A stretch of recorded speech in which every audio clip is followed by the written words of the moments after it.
Hello friends, welcome you all my YouTube channel automake engineer channel पर आप सभी का स्वागत है।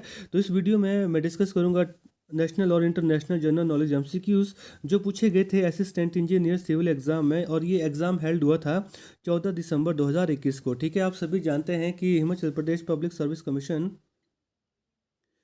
कोई भी अगर इंडिविजुअल एग्ज़ाम कंडक्ट करवाती है, चाहे वो सिविल का हो, इलेक्ट्रिकल का हो, मैकेनिकल का हो, इलेक्ट्रॉनिक एंड कम्युनिकेशन को, ठीक है, या फिर कंप्यूटर साइंस को, ठीक है, तो उसमें 100 क्वेश्चन पूछती है। ठीक है, जिसमें जो 20 मार्क्स होते हैं वो होते हैं जीके के, जिसमें से 10 मार्क्स होते हैं एचपी जीके के, और बाकी के जो 10 मार्क्स होते हैं वो होते हैं नेशनल और इंटरनेशनल जनरल नॉलेज के। ठीक है, तो उन्हीं क्वेश्चंस को मैं इस वीडियो में डिस्कस करूंगा। ठीक है, तो आप बने रहिएगा मेरे साथ। तो चलिए वीडियो को शुरू करते हैं।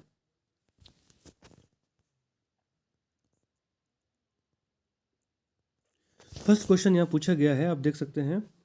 Identify from the among the following the correct explanation of Magna Carta. ठीक है, मेग्ना कार्टा के संदर्भ में इन स्टेटमेंट में से कौन सी स्टेटमेंट सही है। ठीक है, तो थोड़ा सा मैं आपको बता दूं, मेग्ना कार्टा जो प्रस्ताव है ये 1215 में लाया गया था। ठीक है, ये आपने ध्यान रखना है, कब लाया गया था, 1215 में लाया गया था।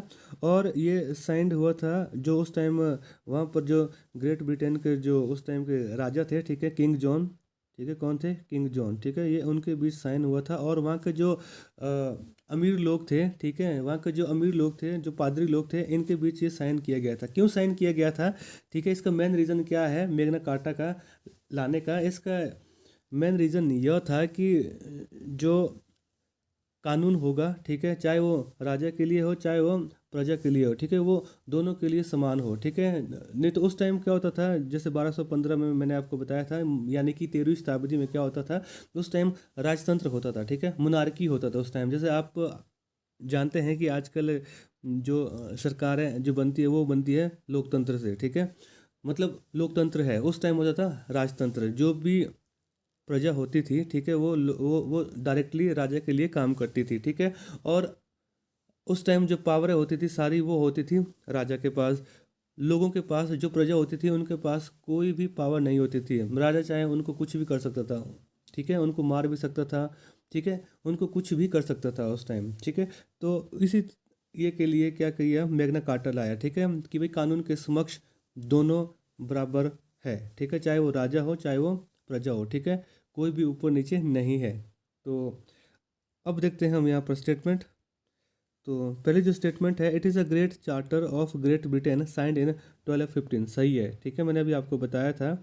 ठीक है, ये एक ग्रेट चार्टर था ग्रेट ब्रिटेन का जो साइन किया गया था 1215 ईस्वी में। ठीक है, पहली जो स्टेटमेंट है वो सही है। दूसरी स्टेटमेंट की बात करते हैं। King John signed it conceding that the king is subjected to law, बिल्कुल ठीक है। तो जो उस टाइम के जो राजा थे किंग जॉन, ठीक है, उन्होंने स्वीकार किया कि जो राजा है वो भी कानून के समक्ष हो। ठीक है, उनके लिए भी जो कानून है वो समान है, चाहे जो जो कानून प्रजा के लिए है। ठीक है, तो दोनों के लिए जो कानून है वो समान है। ठीक है, ऊपर नीचे कोई भी नहीं है, कोई भेदभाव नहीं है। ठीक है, कहने का मतलब यह है कि भाई पहले जो पावरें होती थी वो होती थी राजा के पास, तो फिर उसके बाद क्या हुआ, जो पावरें राजा के पास थी तो वो जनता के पास भी फिर गई। ठीक है, इस मेग्ना कार्टा को लाने के बाद। ठीक है, तीसरे ऑप्शन की बात करते हैं। It was signed by king George third of great Britain considering that the British parliament is supreme, नहीं, ये गलत है। ठीक है, इसका कोई मतलब नहीं है। तो पहली स्टेटमेंट और सेकंड स्टेटमेंट, ये दोनों स्टेटमेंट सही है। तो अब हम ऑप्शन में देखते हैं पहली और दूसरी स्टेटमेंट कौन से ऑप्शन में है। तो ऑप्शन नंबर डी इस क्वेश्चन का राइट आंसर हो जाएगा, ऑप्शन नंबर डी। ठीक है, ऑप्शन नंबर डी इस क्वेश्चन का राइट आंसर हो जाएगा।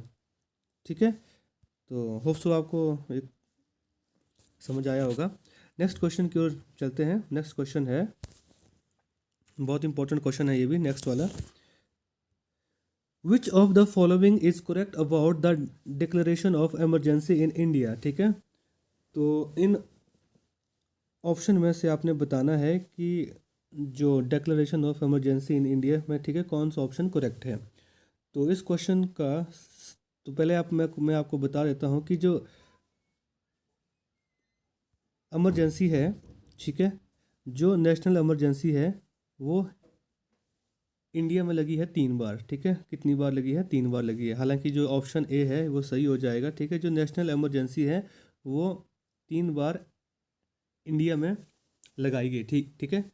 कब कब लगाई गई? एक लगाई गई थी 1962 में, ठीक है, जब इंडो चाइना वार हुआ था, ठीक है, इंडिया चाइना वार हुआ था। एक लगाई गई थी 1971 में, ठीक है, जब इंडो पाक वार हुआ था, इंडिया पाकिस्तान वार हुआ था, ठीक है। एक लगाई गई थी 1975 में, ठीक है। ये लगाई गई थी, थोड़ा सा इंटरनल डिस्टर्बेंस हो गया था, ठीक है। तो जो नेशनल इमरजेंसी है ये 3 बार इंडिया में लगाई गई है, ठीक है। तो इसका आपने ध्यान रखना है। और इसका जो ऑप्शन सही हो जाएगा वो ए ही हो जाएगा, ठीक है। बाकी जो सेकंड ऑप्शन बताया गया है, India has proclaimed the financial emergency twice, नहीं, फाइनेंशियल जो इमरजेंसी है वो एक बार भी अभी तक नहीं लगी है, ठीक है। नेक्स्ट ऑप्शन है, India has proclaimed the financial emergency only once only, नहीं, India has proclaimed the national emergency twice only, नहीं, ये भी नहीं, ठीक है। तो अब थोड़ा सा मैं आपको एक्स्ट्रा फैक्ट यहाँ पर बता देता हूँ। आप सभी जानते हैं जो नेशनल जो इमरजेंसी है वो आती है आर्टिकल, पूछे जाते ही, ठीक है, आर्टिकल 352 के अंडर, ठीक है। और फाइनेंशियल जो इमरजेंसी है ये आती है आर्टिकल 360 के अंडर, ठीक है, ये भी आपने याद रखना है। एक और इमरजेंसी होती है, ठीक है, स्टेट, ये भी आपने याद रखना है, स्टेट इमरजेंसी, स्टेट इमरजेंसी जिसे हम प्रेसिडेंट रूल भी कहते हैं, ये भी आपने याद रखना है। ये आता है आर्टिकल 356 के अंडर, ठीक है। तो ये भी आपने याद रखना है, तो काफ़ी इम्पोर्टेंट है ये। तो इस क्वेश्चन से आपने याद रखना है ऑप्शन नंबर ए, ठीक है। जो नेशनल इमरजेंसी है वो 3 बार इंडिया में अभी तक लग चुकी है। आगे बात करते हैं नेक्स्ट क्वेश्चन की। इस क्वेश्चन को आपने डायरेक्ट याद रखना है। क्वेश्चन नंबर 3 है, the headquarters of credit rating agency the Standard and Poor are located in, ठीक है, हेडक्वार्टर कहाँ है क्रेडिट रेटिंग एजेंसी, ठीक है, इसका। तो इस क्वेश्चन का जो राइट आंसर हो जाएगा, इस क्वेश्चन का राइट आंसर हो जाएगा ऑप्शन नंबर बी, न्यूयॉर्क में, ठीक है। कहाँ है इसका headquarter credit rating agency S&P का? न्यूयॉर्क में, ठीक है। आगे बढ़ते हैं। Next question is, when was the Indian state of Mizoram formed? ये भी डायरेक्ट क्वेश्चन है, ये भी आपने याद रखना है। मिजोरम कब फॉर्म्ड हुआ था? इस क्वेश्चन का राइट आंसर हो जाएगा ऑप्शन नंबर ए, ठीक है, 1987 में, 1987 को जो मिजोरम है वो फॉर्म्ड हुआ था, ठीक है। 1972 में जो मिजोरम है ये बना था यूनियन टेरिटरी, और 1987 में इसको एक राज्य बना दिया गया, ठीक है। तो ये भी आपने याद रखना है, ठीक है। आगे मिजोरम की जो कैपिटल है वो कहाँ है? वो है आइजोल, ठीक है, ये आपने याद रखना है, आइजोल। नेक्स्ट बात करते हैं question number 5, of the following who did not hold the office of vice president before becoming the president of India, ठीक है। इन ऑप्शन में से आपने बताना है कि जो इनमें से सभी, मतलब इनमें से प्रेसिडेंट बने हैं सभी ये, ठीक है, ये सभी प्रेसिडेंट बने हुए हैं, ठीक है। लेकिन इन ऑप्शन में से एक ऐसा ऑप्शन है कि भाई जो वाइस प्रेसिडेंट नहीं बने, ठीक है, उन्होंने जो वाइस प्रेसिडेंट का जो पदभार है वो नहीं संभाला है, ठीक है। तो सबसे पहले मैं ऑप्शन ए की बात करता हूँ, जाकिर हुसैन की, ठीक है। ये प्रेसिडेंट के साथ साथ वाइस प्रेसिडेंट भी रहे हुए हैं, ठीक है। और फिर बात करता हूँ मैं KR नारायण की, ये भी रहे हैं, ये वाइस प्रेसिडेंट भी रहे हैं और प्रेसिडेंट भी रहे हैं। फिर बात करता हूँ BD जट्टी की, ये वाइस प्रेसिडेंट भी रहे हैं, ठीक है, और प्रेसिडेंट भी रहे हैं। लेकिन जो ऑप्शन नंबर बी है, ज्ञानी जेल सिंह, ठीक है, ये डायरेक्ट प्रेसिडेंट बने हैं, ठीक है, ये डायरेक्ट प्रेसिडेंट बने हैं, ये वाइस प्रेसिडेंट नहीं रहे हैं, ठीक है। तो क्वेश्चन यही कह रहा था कि भाई विच of the following who did not hold the office of vice president before becoming the president of India, ठीक है। तो ये डायरेक्टली प्रेसिडेंट बने, ये वाइस प्रेसिडेंट नहीं बने। ठीक है, क्या नाम है इनका? ज्ञानी जेल सिंह। ठीक है, क्या नाम है? ज्ञानी ज्ञानी जेल सिंह। ओके, बढ़ते हैं नेक्स्ट क्वेश्चन की ओर। नेक्स्ट क्वेश्चन है, which of the following date was set by the constituent assembly as deadline for the citizen to choose between India and Pakistan? ये क्वेश्चन भी काफ़ी इंटरेस्टिंग है। ठीक है, तो एक डेडलाइन दी गई थी इंडिया और पाकिस्तान के लोगों के लिए, ठीक है, जिन्होंने जो अपनी असेंबली चुननी है। ठीक है, तो कौन सी उस टाइम की जो डेट रखी गई थी, ठीक है, डेडलाइन डेट रखी गई थी नागरिकों के लिए, तो वो रखी गई थी, इस क्वेश्चन का राइट आंसर हो जाएगा ऑप्शन नंबर बी। ठीक है, जुलाई 1948। ठीक है, जुलाई 1948। बाकी आप जानते हैं कि 15 अगस्त, ठीक है, 1948 को इंडिया जो अपना है वो स्वतंत्रता दिवस मनाता है। ठीक है, और उससे पहले 14 अगस्त 1948 को पाकिस्तान अपना स्वतंत्रता दिवस मनाता है। ठीक है, ये आपने याद रखना है। इस क्वेश्चन से आपने ऑप्शन बी 19 जुलाई 1948 को आपने याद रखना है। बढ़ते हैं आगे। नेक्स्ट क्वेश्चन भी इम्पोर्टेंट है, ये भी स्टेटमेंट वाला क्वेश्चन है, थोड़ा ध्यान दीजिएगा। क्वेश्चन है, which of the following is correct about the non aligned movement? ठीक है, नॉन अलाइन मूवमेंट। ठीक है, तो सबसे पहले मैं आपको ये बता दूं, ठीक है, ये जो नॉन अलाइन मूवमेंट है, ठीक है, ये 1961 में, ठीक है, प्रोनाउंस किया गया था। ठीक है, बेलग्रेड में। ठीक है, बेलग्रेड एक जगह है, ठीक है, वहाँ पे एक जगह है, ठीक है, यूगोस्लाविया, वो वहाँ पर इसे प्रोनाउंस किया गया था। और इसका जो हेड क्वार्टर है, ठीक है, वो है इंडोनेशिया जकार्ता में। ठीक है, और इसके जो प्रेजेंट मेंबर है वो है 120 अबाउट। ठीक है, तो अब हम देखते हैं इन ऑप्शन को। It was pronounced as the non aligned movement in New Delhi in 1915। गलत। ठीक है, मैंने बोला था कि 1961 में बेलग्रेड में, ठीक है, इसको प्रोनाउंस किया गया था।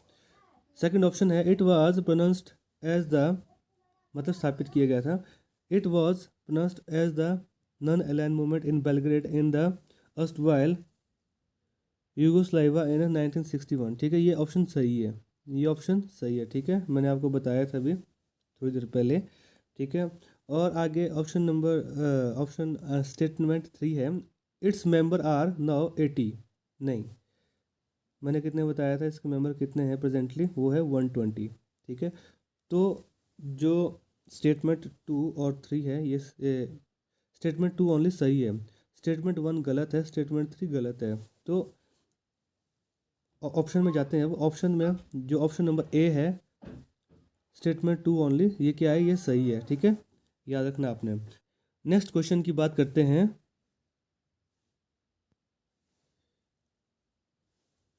ये क्वेश्चन भी मैचिंग क्वेश्चन है। ठीक है, बुक से रिलेटेड क्वेश्चन है। Find out the correct match of the following authors with their books. ठीक है, एक साइड दिए गए हैं ऑथर के नेम और एक साइड दिए गए हैं बुक्स के नेम। ठीक है, तो अब आप इनको मैच करो। ठीक है, तो सबसे पहले आप यहाँ पर बुक्स के नाम देखो। मुझे पता है सबको एक बुक्स का नाम पता होगा। ठीक है, द डेथ ऑफ जीसस। ठीक है, ये सभी को पता होगा। इसके जो लेखक है वो है जेएम कोएटजी। ठीक है, जेएम कोएटजी। अब आप यहीं से अंदाज़ा लगा सकते हैं बी का, जो बी है वो चौथे से रिलेट कर रहा है। अब आप देख सकते हैं जो बी है वो चौथे से रिलेट कर रहा है, किस ऑप्शन में है।